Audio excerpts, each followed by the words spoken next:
어디 가서 몇 번 찍어보지 물어보지도 않고 무조건 CT를 찍어요. 절대 하면 안 되는 거예요. 제가 상담을 오셨을 때 기본적으로 저는 CT를 찍는 걸 권하지 않아요.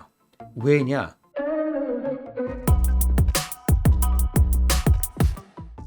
안녕하세요. 환자를 최우선적으로 생각하는 성형외과 전문의 김한조라고 합니다. 귀를 많이 떼면 귀가 많이 주저앉을 수도 있나요? 많이 접혀 주저앉는, 그렇죠. 굉장히 중요한 포인트. 돌출된 부분이 있죠. 안티 힐릭스라고 하고 트래거스라고 이런 부분들은 살려놓고 꺼진 부분만을 떼야 되는 거고요. 귀연골을 뗄 때는 귀연골에 붙어있는 연골막을 일부를 남겨주면 연골은 재생이 됩니다. 가연골이 생기거든요. 그래서 어느 정도 메꿔지기 때문에 중요한 포인트들만 잘 유지하게 되면 주저앉는 경우는 없다고 보시면 됩니다. 잘생겼다 원장님, 저한테 하시는 얘기예요? 아니면 왜 웃어? 1년 전에 코끝만 귀연골로 살짝 했었는데 코가 욱신거리고 한쪽만 코 안에서 연골이 튀어나온 게 느껴져요. 일단은 지금 1년 전에 귀연골만 했다면 절대로 염증이 생기진 않습니다. 그런데 절개를 하면 이 흉살이 생기거든요. 이 연골 튀어나온 게 어느 순간 그 흉터를 느끼기 시작한 거예요. 붓기가 있거나 문제가 있으면 언제든지 경과를 보러 오세요. 제가 다 체크해 드립니다. 비중격 귀연골로 수술을 했는데 코가 삐뚤어지고 콧대 라인이 울퉁불퉁합니다. 다시 비중격 귀연골로 교정이 가능할까요? 코를 열어봐야 알고 CT로는 절대로 알 수가 없습니다. 그래서 일단 열고 들어가면 어떻게 그 연골을 사용했는지가 더 중요하고요. 그 위치가 좋았다면 충분히 재활용을 할 수가 있고 추가적으로 떼어낼 수도 있겠다. CT 찍어야 하는지 여쭤봤으나 상담해 주신 분이 필요 없다고 하셔서 원장님 상담 진행했는데 CT 없이 절골을 권유해 주셨던 이유가 뭘까요? 제가 상담을 오셨을 때 기본적으로 저는 CT를 찍는 걸 권하지 않아요. 성형외과 진료 왔을 때 어디 가서 몇 번 찍어보지 물어보지도 않고 무조건 CT를 찍어요. 절대 하면 안 되는 거예요. CT를 안 찍고 먼저 내시경을 봤을 거예요. 내시경은 전혀 문제가 없는 거잖아요. 내시경을 보고 그런 기능적인 수술을 한다고 판단을 했을 경우는 수술하는 당일에는 당연히 CT를 찍어야 되는 게 맞아요. 그렇게 진행을 하지 여쭤보지 않고 무작정 CT를 찍지 않습니다. 요거는 또 영상으로 한번 만들어 보겠습니다. 제가 절골을 권하는 이유는 두 가지인데 첫 번째는 뼈가 휘어 있으면 절골해서 바로 잡아야 되는 게 첫 번째 이유고, 두 번째는 뼈대가 넓으면 높아 보이질 않잖아요. 그러니까 높아 보이기 위한 절골, 이 두 가지 경우 때문에 제가 그런 설명을 드렸을 겁니다. 코뼈 절골 붓기가 아직 남아있는데 더 기다려야 될까요? 절골은 보통 붓기가 얼마나 가나요? 절골 붓기는 사실 그렇게 한 2, 3주만 지나면 어느 정도 빠지기는 합니다. 그런데 그게 절골의 붓기이다기보다는 수술하게 되면 안에 조직들이 좀 파괴가 되면 이제 흉살이 생기게 되거든요. 그게 빠지는 게 3개월 지나면서부터 좀 빠지기 시작합니다. 코 절골했는데 휘어 보이는 건 왜일까요? 그리고 흉살 때문에 코가 찝혀 보일 수 있나요? 돌아오나요, 선생님?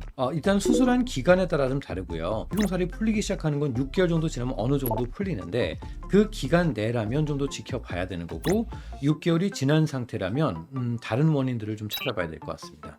근데 절골을 했는데 휘어 보인 건 수술 전보다 더 휘어 보인다고 하는 것인지, 아니면 수술 전보다는 나아졌는데 아직도 휘어 보인다는 이슈가 있고요. 그 다음에 휘어 보이는 게 지금 눈뼈가 있고 코뼈가 있는 위치에서만 휘어 보이는 거는 절골인데 이 이하는 사실 비중격이거든요. 휘어 보이는 거는 두 가지가 같이 병행이 되기 때문에 비중격 망곡증 수술을 하지 않으면 오히려 더 휘어 보일 수가 있습니다. 코 수술 보형물 안 쓸 시 어떤 부작용이 있을까요? 보형물을 쓰는 거에 대한 부작용은 사실 굉장히 적습니다. 1% 미만이긴 하죠. 그런데 보형물을 쓰느냐 안 쓰느냐가 중요한 게 아니라 결국은 피부를 절개해서 들어가는 것 자체가 상처를 내는 거죠. 우리가 피부가 찢어졌어요. 상처가 나죠. 피부 장벽이 깨진 것만으로 덧날 수가 있는 거예요. 그런 수술을 할 때 최대한 우리가 청결하게 수술을 하고, 그렇게 되면 일반적으로 부작용이 생기는 경우 거의 없어요. 비주절개는 비주동맥 절개로 인해 혈류가 줄어 피부가 얇아지거나 구축이나 괴사의 원인이 될 수 있다고 하는데 이에 대해서는 어떻게 보시는지 궁금해요. 굉장히 좋은 질문입니다. 이것도 코를 담당하는 혈관들은 이 내 동맥에서 올라오는 앵귤러 아테리아고 해서 여기로 올라오면서 위쪽으로 아래로 펴지게 되고, 비주를 끊고 들어가면 그 콜루멜라라고 하는 비주 혈관이 끊기게 되는데, 여러 가지 혈관들이 위에서도 오고 밑에서 오기 때문에 여기가 끊겨도 이 위아래는 혈관이 다 통합니다. 이 부위만 끊길 뿐이죠.